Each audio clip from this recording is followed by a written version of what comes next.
बरसों पहले एक सुनसान सड़क के किनारे एक बहुत बड़ा और शानदार बंगला था, जिसे लोग आज श्रापित भूत बंगला के नाम से जानते हैं। लेकिन ये हमेशा से डरावना नहीं था।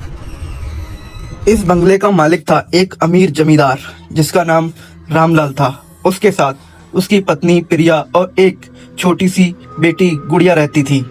सब कुछ ठीक चल रहा था, लेकिन एक दिन रामलाल ने काले जादू में दिलचस्पी लेनी शुरू कर दी। वो रात भर एक गुप्त कमरे में तांत्रिक विद्या करता था।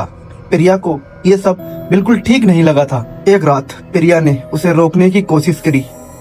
ये सब बंद कर दो, ये हमें बर्बाद कर देगा। लेकिन रामलाल नहीं माना।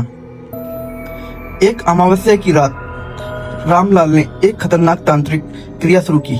उसमें अपनी पत्नी गुड़िया की बलि देने की कोशिश करी।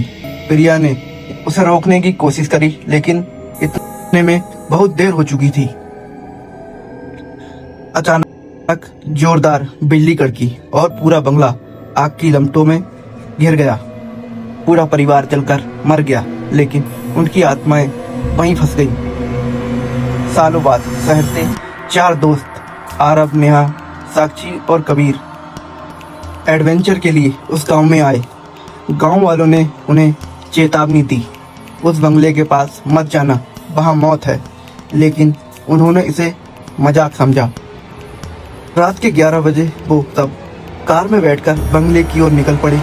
जैसे ही वो पास पहुंचे, उनकी कार अपने आप बंद हो गई। रोहित बोला, ये क्या मजाक है यार?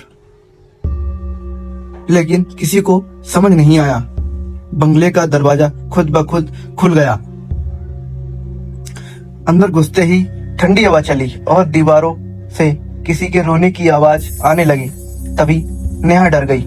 मुझे अच्छा नहीं लग रहा है, चलो वापस चलते हैं। लेकिन बाकी सब आगे बढ़ते गए। उन्हें एक पुराना कमरा मिला जहां दीवारों पर अजीब चिन्ह बने थे। बीच में एक काली किताब पड़ी थी। कबीर ने उसे खोल लिया। जैसे ही उसने पढ़ना शुरू किया, अचानक पूरा कमरा अपने आप हिलने लगा। एक छोटी बच्ची की आवाज आई, मम्मी मुझे बचाओ।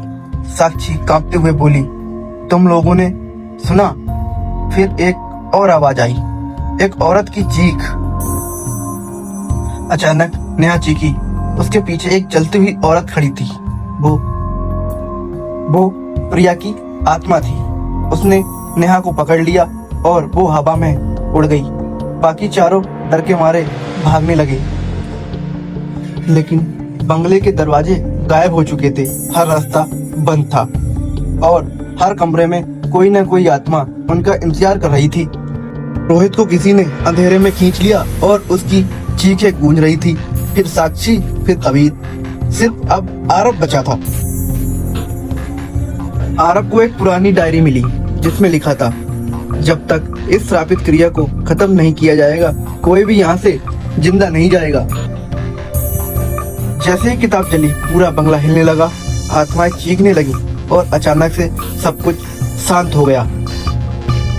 अगली सुबह आरब बेहोश हालत में बंगले के बाहर मिला। बाकी चारों का कोई पता नहीं था। अगर यह वीडियो आपको अच्छी लगी हो तो मेरे चैनल को लाइक, कमेंट और सब्सक्राइब जरूर करना। धन्यवाद।